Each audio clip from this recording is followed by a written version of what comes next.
चंदन नगर गांव से 2 किलोमीटर दूर नदी किनारे एक टूटा फूटा मंदिर था। कहते हैं कि कभी चंदन नगर गांव उस नदी के किनारे बसा था, लेकिन बार बार बाढ़ आने के चलते और नदी की दिशा बदलने की वजह से 200 साल पहले चंदन नगर वर्तमान जगह पर बस गया। वो पुराना मंदिर आज भी नदी किनारे ही विराजमान है। इस मंदिर को गांव वाले भूतिया मंदिर भी कहते हैं। एक दिन बहुत तेज बारिश हो रही थी और बिजली भी चमक रही थी। गांव का भुवन काम से लौट रहा था। उसके कुछ ही दूरी पर गांव का नाई कनुआ कहीं से वापस लौट रहा था। अचानक से बिजली चमकी और मंदिर का घंटा बजने की आवाज आई। हे भगवान, आज क्या अनर्थ होगा पता नहीं, सब सुख रखना।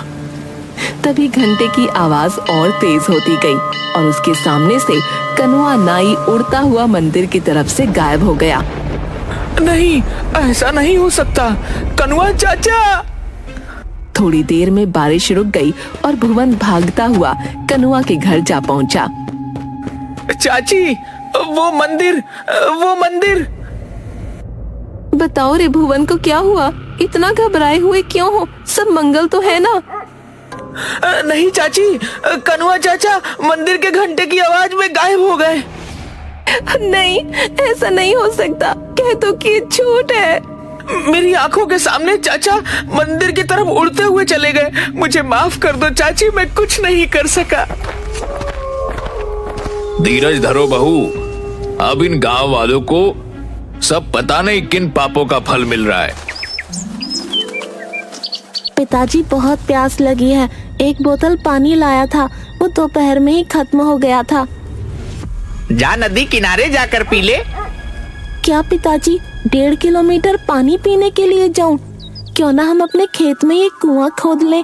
मेरे सपने में भी आता है कि हमारे खेत में एक कुआं है।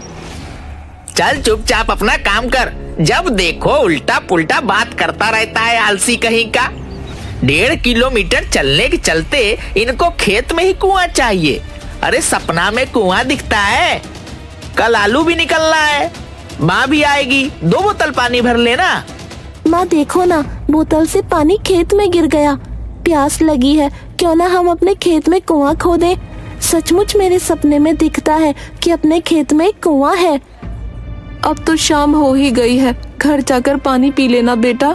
माँ, मैं थोड़ा चेतन के पास जाऊंगा, तुम लोग घर चले जाना। मैं उससे मिलकर रात में घर लौटूंगा। रतन और सुनीता घर चले जाते हैं। बंकू अपने दोस्त चेतन से मिलने जाता है। रात में घर पर, बेटी सुमति, पिताजी को थोड़ा खाना दे आ। रात के 9 बज गए हैं, नहीं तो वो सो जाएंगे। पता नहीं ये बंकू कहाँ रह गया। लाओ माँ, मैं दे देती हूँ।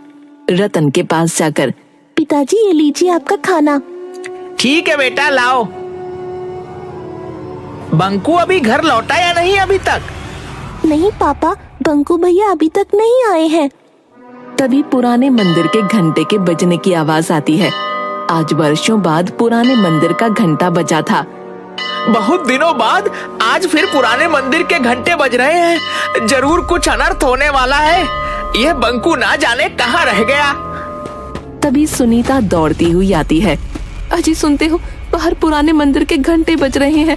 अभी तक बंकू भी घर नहीं लौटा। गजब हो गया, जाने क्या होने वाला है। अरे भाग्यवान, आ जाएगा। घंटे की आवाज सुनी होगी तो वह अपने दोस्त के घर ही रुक गया होगा फिलहाल। काश आप जो कह रहे हो वैसा ही हो।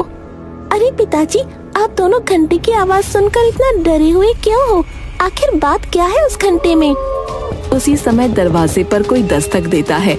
लो, आ गया मेरा बेटा बंकू। भगवान का लाख लाख शुक्र है। सुमति, जब भैया आया है, खोल दे दरवाजा।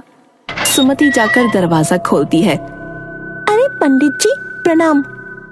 हाँ बेटा, मुखिया जी के यहाँ पूजा करवा कर लौट रहा था, तभी पुराने मंदिर का घंटा बजने लगा तो मैं यहाँ आ गया।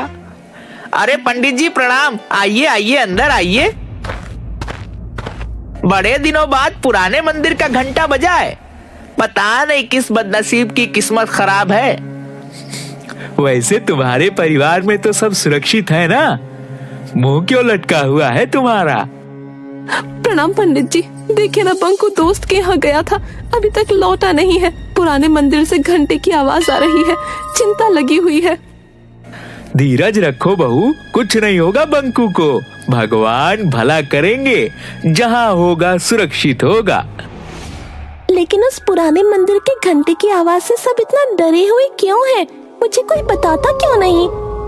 ये तो कोई नहीं जानता बच्ची कि वो मंदिर का घंटा अपने आप बजता कैसे है, लेकिन जब भी बजता है गांव से कोई न कोई लापता जरूर हो जाता है। इसीलिए मंदिर का घंटा बजते ही सभी अपने अपने घर में घुस जाते हैं। तो इस घंटे को कोई खोलकर हटा क्यों नहीं देता?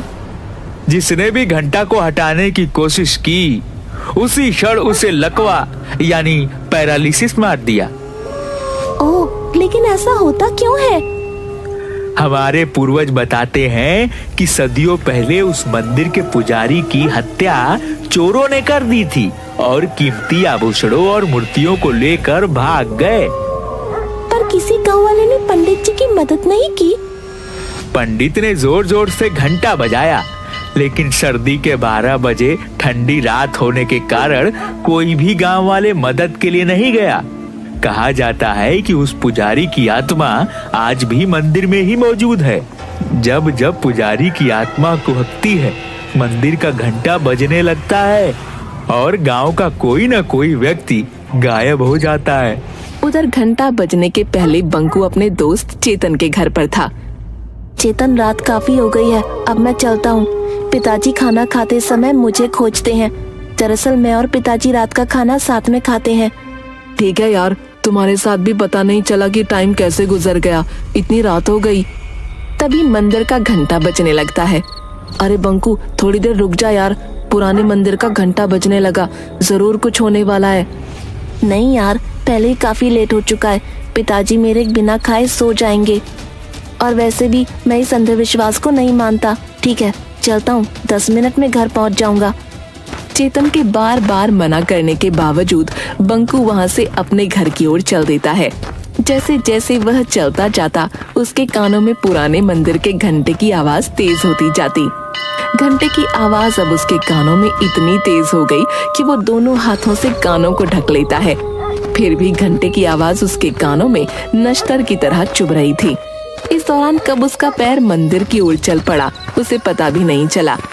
एकाएक वो देखता है कि वो मंदिर के पास खड़ा है और घंटा लगातार बजे जा रहा है। वो कुछ समझ पाता इससे पहले ही घंटा चुंबक की तरह उसे खींच लेता है और घंटे के अंदर बंकू ऐसे समा जाता है जैसे घंटा कोई ब्लैक होल हो। इसके साथ ही घंटे की आवाज आनी बंद हो जाती है। इधर रतन के घर। चलो, घंटे की आवाज तो बंद हुई, भगवान करे कहीं कोई हादसा ना हुआ हो। ठीक है रतन, अब मैं चलता हूँ। बंकू भी तुम्हारा 10-15 मिनट में आ ही जाएगा। ठीक है पंडित जी, प्रणाम।